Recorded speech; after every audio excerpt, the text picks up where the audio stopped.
Welcome to this ChannelX Leaders interview. Delighted to be joined by Jonathan, SVP at Landmark Global. So welcome, Jonathan. How are you? Thanks, Chris. Hi, everybody. Yeah, I'm very well, thank you. Really good. Feeling optimistic for the year ahead. So, Jonathan, tell us who you are and what you do. Yeah, certainly. So as you said, I'm Senior Vice President for Sales and Customer Experience at Landmark Global. I look after the commercial experience, the sales experience for our sellers, for our clients across UK and across Europe. And diving straight into the nitty-gritty, how are you feeling about the year ahead? I'm feeling good. It feels like in sort of 24/7 news, which we're getting a lot of at the moment, it can feel like the world's falling apart. But actually, I think, all in all, we live in times of relative peace. Always thankful for that. And, with all the talk and no action on tariffs, we can see a way through it. And I'm pretty optimistic for the year ahead. And looking specifically to e-commerce, do you see it as a year of growth? I mean, I've got to be honest, the economy has been pretty static. We've been talking about 0.something% growth in the UK, Europe, well, almost all over the world. For the economy, but how do you see e-commerce growing in 2025? Will it grow? Yeah, I see it growing. I mean, I think you're absolutely right. I think there's sometimes a disconnect between the data that we see and then, the experience as we feel it. And I think it's fair to say, 2024 was quite a flat year. It was quite a challenging year. And I talked to friends and peers across the industry, and I think that's a shared view. What I would say, Landmark Global, we had a very strong Q4, very strong peak. And again, I think that was a shared view, that it was a challenging year with a strong finish for people. And we've seen that really continue into first quarter of 2025. Seen some really positive signs for e-commerce growth. A lot of new customers onboarding with us post-peak now, some really big apparel players. And it feels there's quite a positive move for growth this year. I'm not saying it's going to be easy. I just think it's going to be, quite a lot more positive than last year. I mean, if you believe the analysts, cross-border e-commerce is going to grow by 15% this year, of which, cross-border will account for 25% of overall e-commerce, which is a staggering number. So I think there are some really good signs of growth for everybody this year. Well, I'm liking the vibe, especially the strong finish to 2024, and let's hope it does continue through 25. But looking a bit more specifically at Landmark Global and what you do, fulfillment-wise, are there any key trends to highlight? Anything that you think people should be aware of for 2025? Yeah, I reflect back on the last 12 months, last year, and we saw a couple of quite big, let me call them trends. The first was the move by some pretty big e-commerce players moving their fulfillment from the US back to the UK. And I'm thinking of Asos and Boohoo. We love those two e-sellers very, very much. They've done a huge amount to shape not just UK e-commerce, but global e-commerce. But I see that move back to the UK, not as a retrenchment, but a recognition of two things. Firstly, that actually it's by far and away the most efficient to manage your inventory from a single or at least fewer locations. I think, moving it to a consolidated inventory position, in this case, the UK, makes a lot of sense. And I think secondly, when you're talking about shipping to, as large or complex a geography as the US, it can often make as much sense, more sense, from a transit point of view, from a quality, from even a cost point of view, to fulfill from outside of that geography into it through multiple gateways, rather than trying to do it from one single location within. So that's the first trend, that move from US back to UK, which is a bit of a change from, the move the other way a few years back. I think the second one, closer to home, is that we've really seen a settling of fulfillment post-Brexit between the UK and Europe. A lot of sellers were wondering, where should I best put my inventory?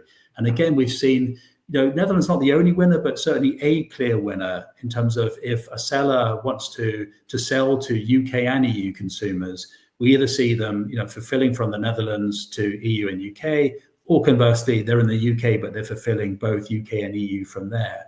And I think, there's kind of an overall lesson between those two, which is those two trends, which is, work with partners who not only can manage that final mile delivery piece, but actually can also be agile enough to help you with that first mile, wherever you want that to be, origin processing, with clearance from that first mile, as well as delivery itself. There's two big trends that we see probably continuing this year. And you've mentioned a few markets there, the US obviously, and Europe, as well as the UK. Which markets are you seeing the biggest growth to? Where do you see the opportunity in 2025? Yeah, I think, there's going to be different opportunities for different sellers, of course. But every couple of years, new markets emerge, and people are now reasonably familiar with GCC, the Gulf states, the Middle East states. And that's really been a growth story the last 2 or 3, 5 years that we see continuing. But Latin America is having a moment at the moment. So keep an eye on Latin America and some markets there for your consumers. But having said that, we see a lot of e-commerce in and out of Spain. Spain's always been there as a market, but again, that's really seeing strong growth. But really, the biggest markets are the older established, bigger e-commerce markets. They're the US, they're Canada, they're Australia, they're the EU. So I think, if you're looking to grow more, or just looking at cross-border for the first time, you're probably going to look at those established markets first of all, and find out where your sweet spots are for those other newer growth markets. So you mentioned the US there. I shouldn't smile, but with the US administration, and I've got to explain for those watching, it's the time that President Trump has just got into power and announcing tariffs on Canada, Mexico, and potentially Europe, and already China. But what sort of with the new administration, what changes can we expect there? Is tariffs going to be the end of it? I don't want to ask you to forecast if they're going to hit the UK or not. But what changes is this going to make to global e-commerce? Because where the US goes, a lot of other people will follow, whether that be retaliatory tariffs or different trade barriers, or indeed trade agreements and opening up traffic to and from the States. Yeah, well, I'm smiling because every 6 hours the news seems to move on a step. If you'd asked me on Friday, I would have said we had till 1st of April to see what the plan was, and of course what was announced over the weekend and kicks in from tomorrow is that tariff on origin China goods, 10%, origin Mexico and Canada goods, 25%. That in effect removes the $800 de minimis, and it really changes things for clearance into the US. It puts a different clearance requirement, and of course puts a duty requirement on those goods. Is the EU going to be exempt? I doubt it. Is the UK going to be exempt? Possibly. Fingers crossed. I go back to to the original question you asked me about how I'm feeling about the year ahead, and the fact is that we're now living in a much more interdependent world. And that's true for trade, and it's true for how consumers want to shop. It's true from those stats that I mentioned with so much of that now cross border. So I think whatever Trump has done and will continue to do, it's not going to be the end of cross-border trade into in this case the US, North America. I just think as always, with every new change, every scenario, it just requires people in that space, ourselves included, to respond to that, to make cross-border trade as seamless as it can be. I'm guessing, if I can dig a little bit deeper into this, even if the US doesn't put tariffs on the UK, which they may or may not do, it's still, I guess, going to affect a lot of UK sellers, because China is the manufacturing center of the world at the moment. So yeah. How is a product going to be defined as Chinese or British? If it's worked on in the UK, does that make it a British product? How are these tariffs going to really impact the e-commerce trade? Well, absolutely. I mean, it is so much, these days, clearance so much dependent on the data that customs receive. And of course, that data is pretty rich in terms of saying what the country of origin is. And there is a big chunk of e-commerce goods from the UK, which are origin China. So it may be that we see sellers change where the manufacturing is. Turkey's emerging as a big center of manufacture, for example. It may be that for that US market, there is less shipment of Chinese goods ex-UK, but we're still seeing massive flows from China itself to the US. That's not going to stop. It's just going to require a different clearance method. it could be formal clearance rather than 321. It could be that there are other informal clearance methods that our brokers are looking into currently. But it's not going to stop. It's just pause for reflection and working out how best to navigate this new customs clearance requirement. And talking about delivery itself within the US, once we've done the customs paperwork, it seems like there's always changes happening there as well. What are you seeing about actually getting the product delivered within the US? What changes are coming up there? Yeah, we've seen two big changes happening, two big trends which will continue. The first is really the end of the duopoly between FedEx and UPS. We've got a lot of time for both those players. We work with both of them, but there are now many more regional, national players even across the US, which I'll come back to. The second is linked to that is the end of the reliance on a single large postal operator, in this case USPS. So we'll work with a number of different delivery partners across the US, and particularly around the gateways, the entry gateways in the more populous states. There are some really interesting regional players. If you want next day delivery after customs clearance within a standard tracked offer, if you want a photo POD, talk to Landmark Global about the work we're doing with SpeedX. We love those guys, but so we work with all the larger carriers, but we'll work with the pylons and the on-tracks of this world as well. It's a really much richer changed landscape and offering choice for sellers and ultimately choice for consumers. And I've mentioned North America a couple of times. I think the same really is true for not just the US but for Canada itself. There's people will remember there were some strikes with Canada Post the end of last year. That risk will continue right the way through the spring till May, I think, for a final resolution. But again, Canada's much changed in the way the US has been, that it's no longer the domain of a monopoly, in that case of Canada Post, but there are some really exciting regional, almost national players. Apple Express is one close to my heart. I'm biased because it's a Landmark bpost business. But again, if you want a fast transit, if you want a photo POD, then there are some really interesting options to talk to your partners about, and that's just keeps North America interesting, I think. So you guys have been doing this a long time. So for those that don't know both you personally and Landmark Global and bpost, can you just tell us a little bit about yourself and your experience, and also what Landmark bpost have been doing in the last few years and how they're actually helping retailers? Yeah. Well, I mean, my background is retail, and then more recently, the last 10, 12 years, it's been in cross-border e-commerce. I just love that space. It keeps developing. It keeps being interesting.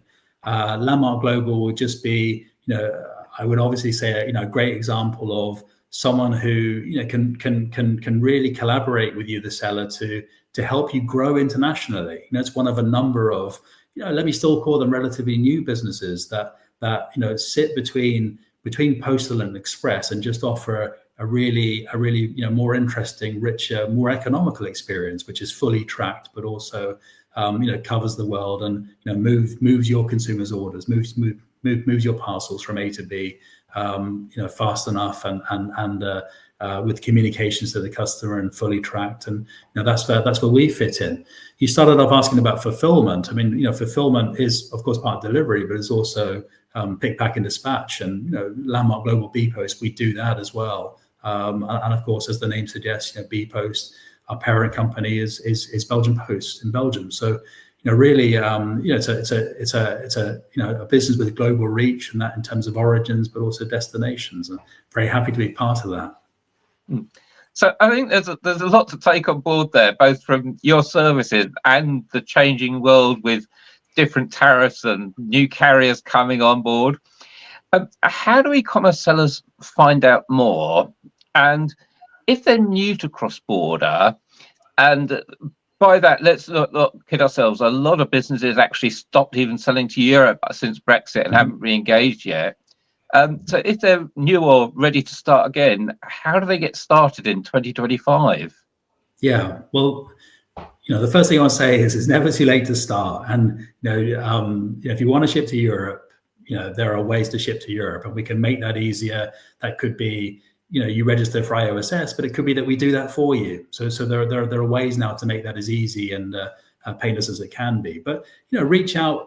I would say, obviously, reach out to us, Landmark Global. We're very happy to have an exploratory chat with you.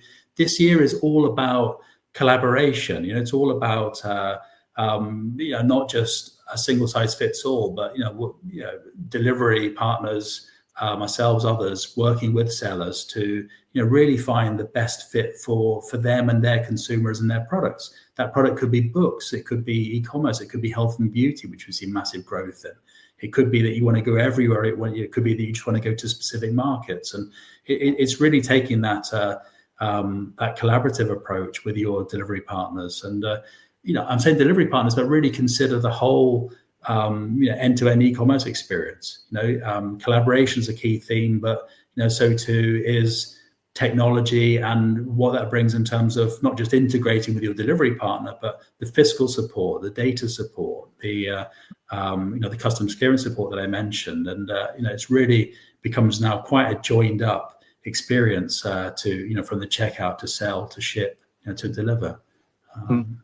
And for those that are considering cross-border, is this really something you can do in-house anymore, or would you say you need a partner to cover not just the customs clearance, but the tariffs, the duty that's got to be paid, looking up the commodity codes, establishing the origin country of the product? Is this something that really can be done in-house, or is this something that really needs a technology partner nowadays? Yeah, I would say you're almost certainly going to want to work with external partners. It's just the entire space. No longer anyone can really do the whole thing on their own.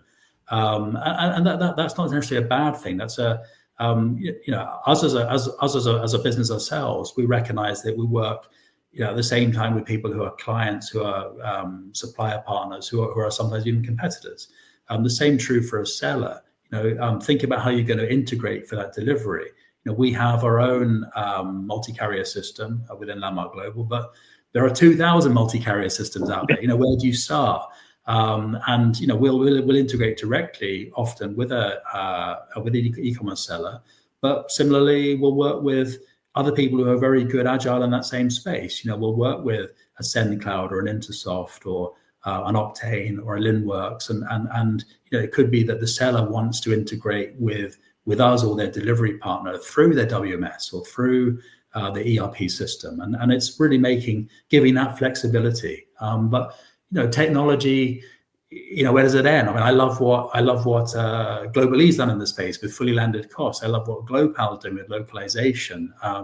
It's not just about fulfilling an order and delivering it, but it's that whole enriched consumer experience to make the shopping, the shipping a joy for your customers. But if you would like to talk any more about that, please, by all means, just reach out to myself, reach out to the team at Landmark Global, and we'll be very happy to support you with your global growth.